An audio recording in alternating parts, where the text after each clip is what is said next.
गणेशाय नमः। ईश्वरः परमः कृष्णः सच्चिदानन्द विग्रहः अनादियादि गोविन्दः सर्वकारणकारणम्।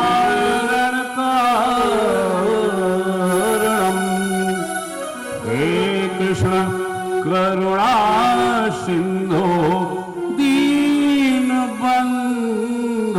जगत्पते। गोपेश गोपिका कांत राधाकांत नमस्तुते। लोकाभिरामं रणरंगधीशं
बहुत ही पावन समय है। भगवान वासुदेव की कृपा है और यहाँ के समस्त जीवों पर भगवान की अपार कृपा है, मानव पर तो है ही। जहां जहां यह आवाज पहुंच रही है भगवान की गुण की कथा की, वहां वहां कल्याण ही कल्याण हो रहा है और होता रहेगा। इसलिए यह बहुत ही उत्तम समय है। गृह कारज नाना जंजाला ते अति दुर्गम शैल विशाला। इस संसार में जब से मनुष्य पैदा होता है उसको कभी फुर्सत नहीं मिलती। फुर्सत है, फुर्सत दिखती नहीं है। आंखें होते हुए आदमी अंधा हो जाता है, गंगा के किनारे पहुंचकर भ्रमित हो जाता है और गंगा स्नान से वंचित हो जाता है। श्रीमद् भागवत कथा इस मां गंगा का, गंगा के रूप में आपके सम्मुख प्रस्तुत है। लेकिन जो नहाय चाह एह शर भाई, सो सत्संग करहु मन राय। मन का विषय है, सत्संग मन का विषय है। वाणी से गान, कान से सुनना और जबान से कीर्तन करना, लेकिन यह सब मन का विषय है। मन भगवान में समर्पित हो जाए, संसार की सारी समस्याएं दूर है। हमारे इष्टदेव भगवान शंकर, जिनकी कृपा से मुझे भगवान श्री राम और भगवान श्री कृष्ण की भक्ति प्राप्त हुई, आज हम इस कथा में भगवान शंकर जी के चरणों में नमन करते हुए हम इस कथा में आगे हम बढ़ेंगे। बहुत ही भगवान शंकर जी की स्तुति है। सखी सखी हमार जोगिया हो, हमार जोगिया, सखी हमार जोगिया हो, हमार जोगिया। डिम डिम डमरू बजाए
इस ब्रह्मांड की कोई विद्या, कोई चीज समझ नहीं आती।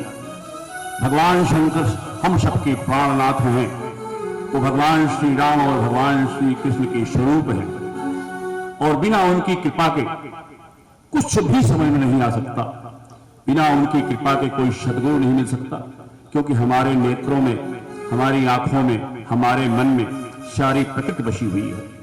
भगवान शंकर जी की कृपा से जब उसका असर कम होता है तो भगवान शंकर स्वयं सद्गुरु बनकर के हमारे सामने वही आते हैं, वही जगत गुरु है। इसलिए एक बार फिर भवानी शंकर भगवान की जय। अब हम भगवान श्री कृष्ण के चरणों में नमन करते हुए एक छोटा सा भजन लेंगे और उसके बाद फिर हम कथा में प्रवेश करेंगे। मुकुंद माधव गोविंद बोल, केशव माधव हरि हरि बोल। मुकुंद माधव गोविंद बोल, केशव माधव हरि हरि बोल। केशव माधव हरि हरि बोल, केशव माधव हरि हरि बोल। मुकुंद माधव हरि हरि बोल, मुकुंद माधव हरि हरि बोल। केशव माधव हरि हरि बोल, मुकुंद माधव हरि हरि बोल। हरे राम कृष्ण जय गोपाल कृष्ण हरे हरि हरि बोल, हरि हरि हरि बोल। मुकुंद माधव गोविंद बोल, राम कृष्ण हरे जय राम कृष्ण हरे जय गोपाल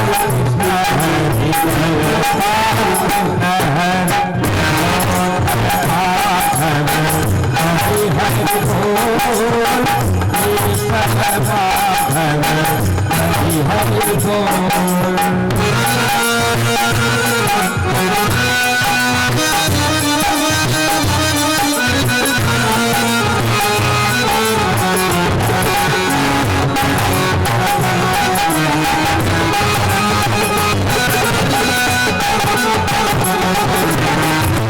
केशव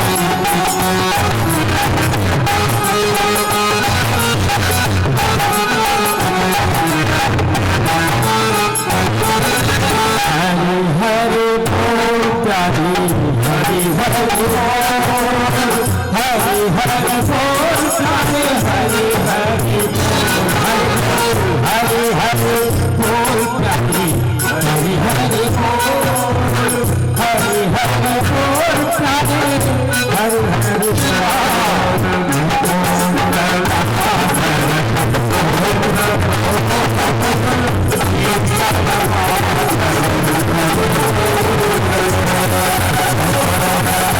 हरि हरि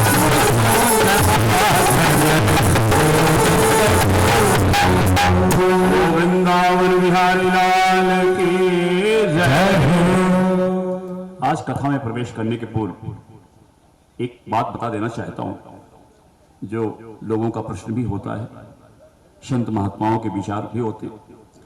जब भगवान व्यास जी ने श्रीमद् भागवत की रचना की, उसके बाद भगवान शंकर जी की प्रार्थना की कि हे प्रभु, मेरे कोई पुत्र नहीं है और मैं चाहता हूं कि आप स्वयं ऐसी कृपा करें, क्योंकि जो श्रीमद् भागवत हमने रचा है भगवान श्री कृष्ण की कृपा से, उसको कौन वक्ता हो, आप स्वयं वक्ता हो सकते हैं। हमें इस संसार में क्यों कि हमारी आंखें लौकिक हैं, जो श्रीमद् भागवत में लिखा है अपनी लौकिक आंखों से हम पढ़ते हैं। इसीलिए कहा जाता है कि महात्मा से लेकर के अगर हम श्रीमद् भागवत को नहीं पढ़ेंगे तो 10वें स्कंद हमारा समझ में नहीं आएगा, क्योंकि हम हर लीला को लौकिक अपनी सांसारिक आंखों से देखेंगे, जबकि वो सभी दिव्य लीला है। इसलिए भगवान की महिमा पहले सुनते सुनते हम 10वें स्कंद में जब प्रवेश करते हैं तब तक हम भगवान श्री कृष्ण के प्रति श्रद्धा और विश्वास उत्पन्न हो जाता है।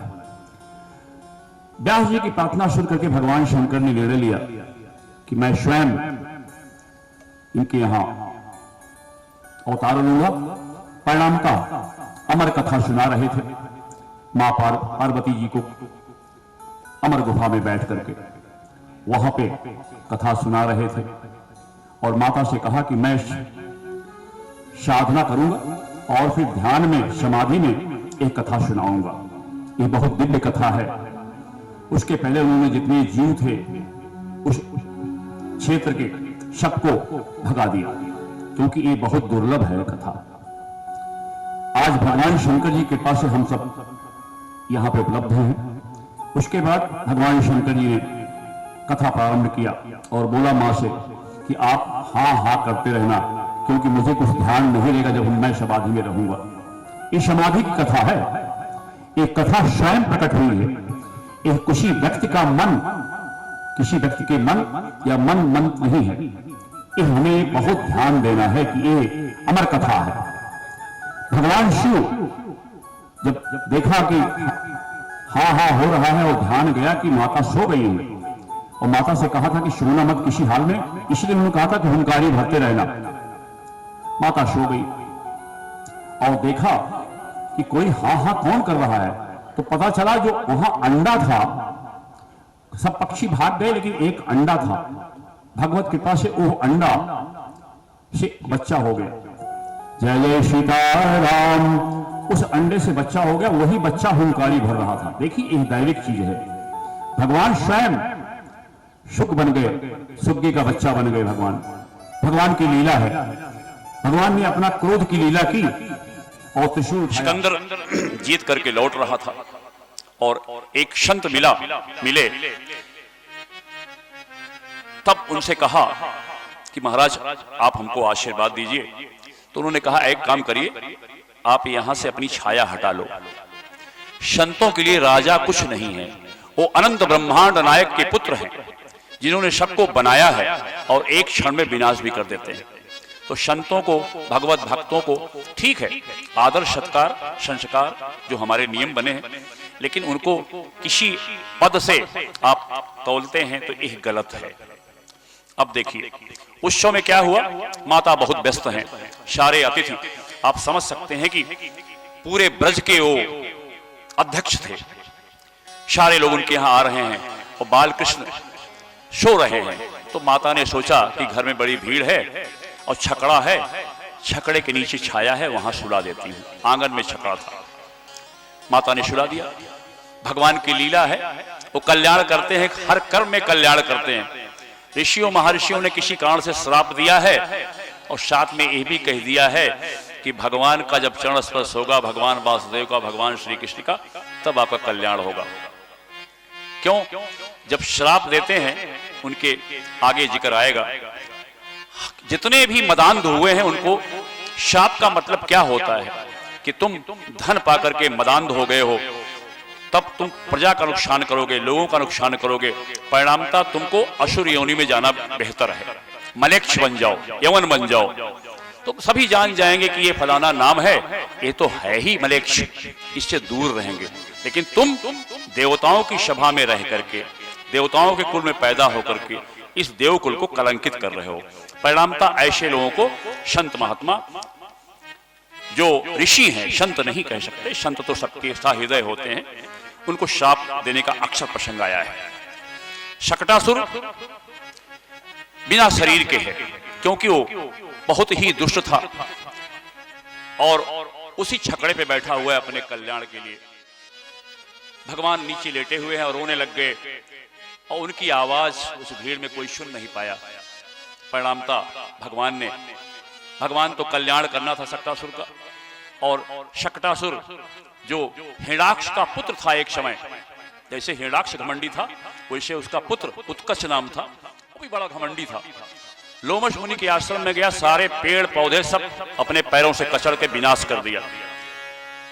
तब लोमश मुनि ने श्राप दिया कि तुम शरीर रहित हो जाओ, बिना शरीर के हो जाओ। तब वो रोने लग गया, चरणों में गिर गया कि प्रभु संसार में है जो हमको बुद्धि है, मेरी वैसी बुद्धि है, मुझे माफ करें। बोला माफी तो नहीं होती, लेकिन तुम्हारा संत श्राप भी देते हैं तो कल्याण भी करते हैं। अब इतनी तेज आवाज आई कि पूरा मट्ठा दही घी सब नीचे गिर गया। सब भाग के आए, देखा बालकृष्ण तो नीचे लेटे हुए हैं, छकड़े में लटाया हुआ पालकी पर। क्या हुआ?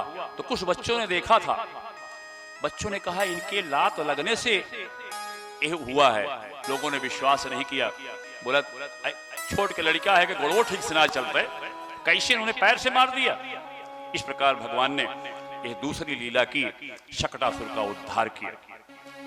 एक समय की बात है, भगवान बालकृष्ण अपनी मां के गोद में हैं, दुग्धपान किए और दुग्धपान करते करते उसी गोद में सो गए और अपना वजन बढ़ा लिया। माता सोची कि लगता है ज्यादा दूध पिला दिया इसलिए उसका वजन बढ़ गया। भगवान की लीला है, अपना वजन इतना बढ़ा दिया कि माता थक गई, थक करके जमीन पे बिठा दिया। अब देखिए, अब वहां कंस ने कहा ना कि जितने बच्चे पैदा हुए हैं उनको सबको मारना है, तो विभिन्न विभिन्न राक्षसों को भेजता रहता है। अब बवंडर बन के आया तृणावर्त, उस राक्षस का नाम है तृणावर्त। वो बवंडर बन के आया और बालकृष्ण को ऊपर उठा ले गया। बालकृष्ण ये चाहते थे भगवान कि हमारी माता को कष्ट ना हो। माता वहां से दूर चली गई और इनको उड़ा के ले गया। भगवान ने अपना वजन बढ़ा लिया और इतना वजन बढ़ा लिया कि वो तृणावर्त सोचने लग गया कि लगता है मैं कोई काला पत्थर उठा लाया क्या, बच्चे के बजाय कोई काला पत्थर उठा लाया क्या। लेकिन तब तक भगवान ने अपना वजन बढ़ा करके उसका गला दबाया और उसका प्राणांत तो हो गया और जमीन पे गिरा। और भगवान अब वो अपने राक्षस रूप में आ गया और उसके ऊपर भगवान आराम से खेल रहे हैं। इस प्रकार यह तृणावर्त का भगवान ने उद्धार किया। और यह तृणावर्त कौन था? पूर्व जन्म में पांडु देश का राजा सहस्त्राक्ष था।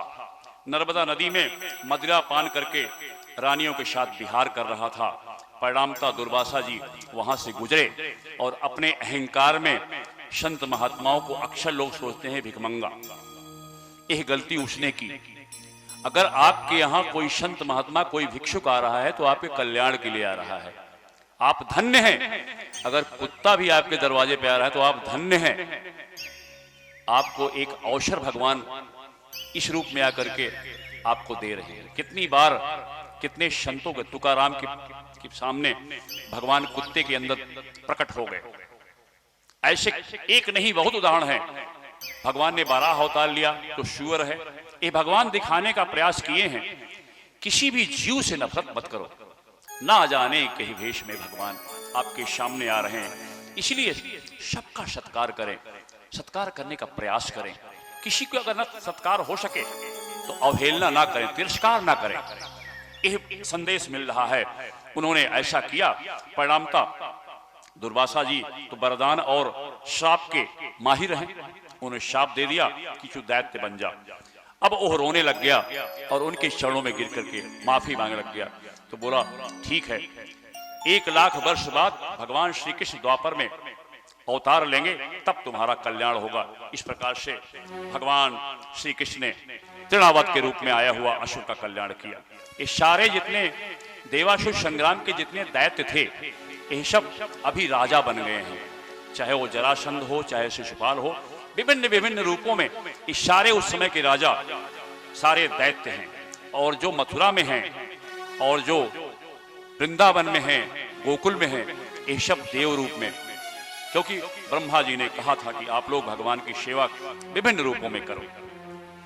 यशोदा जी को एक दिन क्या हुआ, क्योंकि माता यशोदा उनको खिला रही थी, सुला रही थी, गोद में दूध पान करके सो गए। माता उनको दुलार रही थी।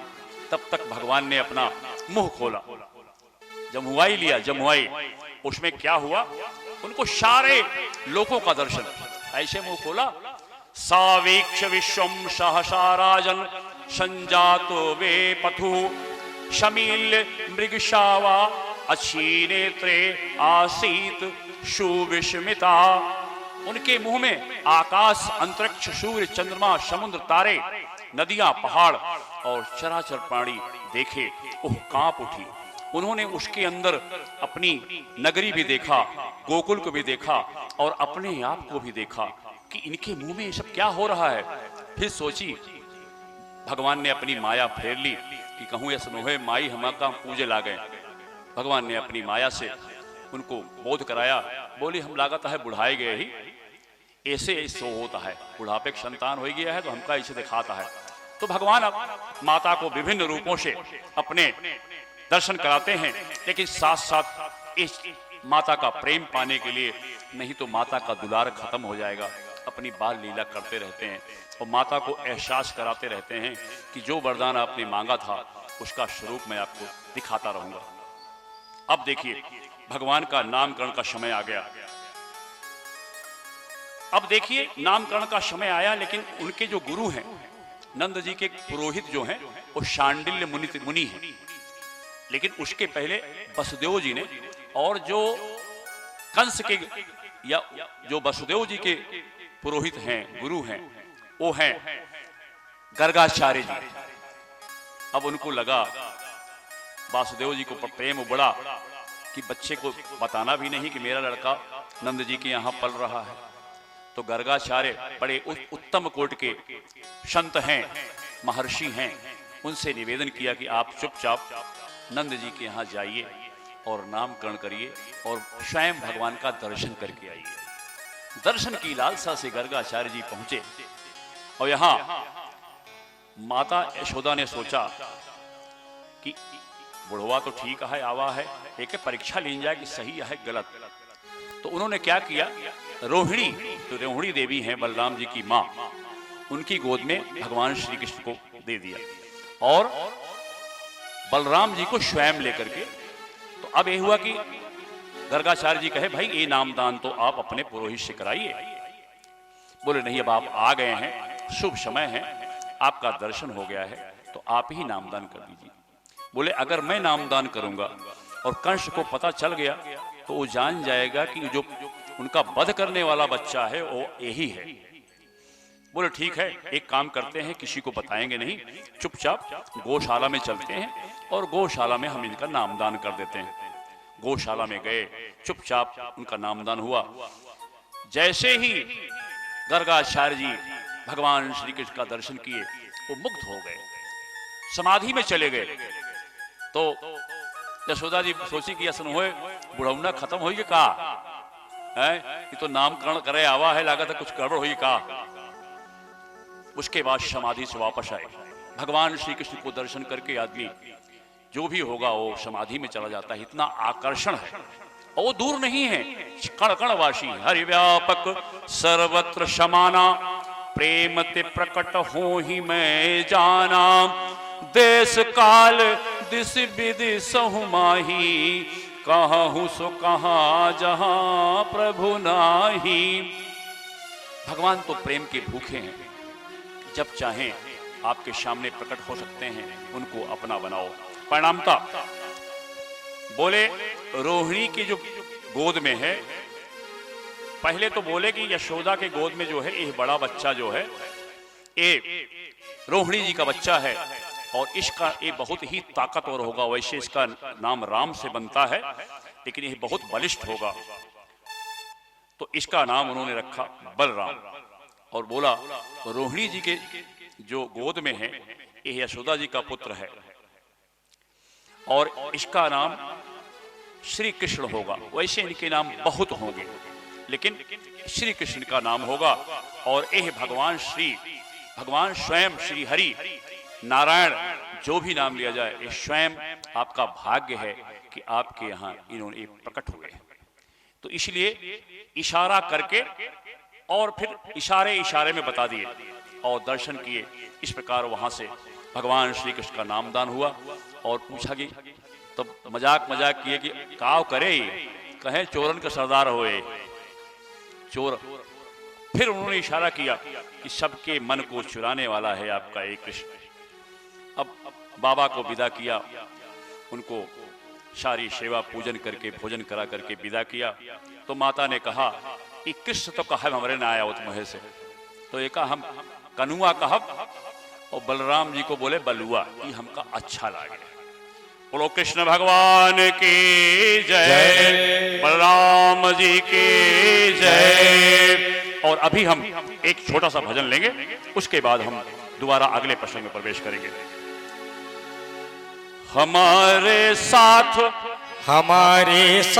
श्री यदुनाथ तो किस बात की चिंता, हमारे साथ यदुनाथ तो किस बात की चिंता, हमारे साथ श्री यदुनाथ तो किस बात की चिंता।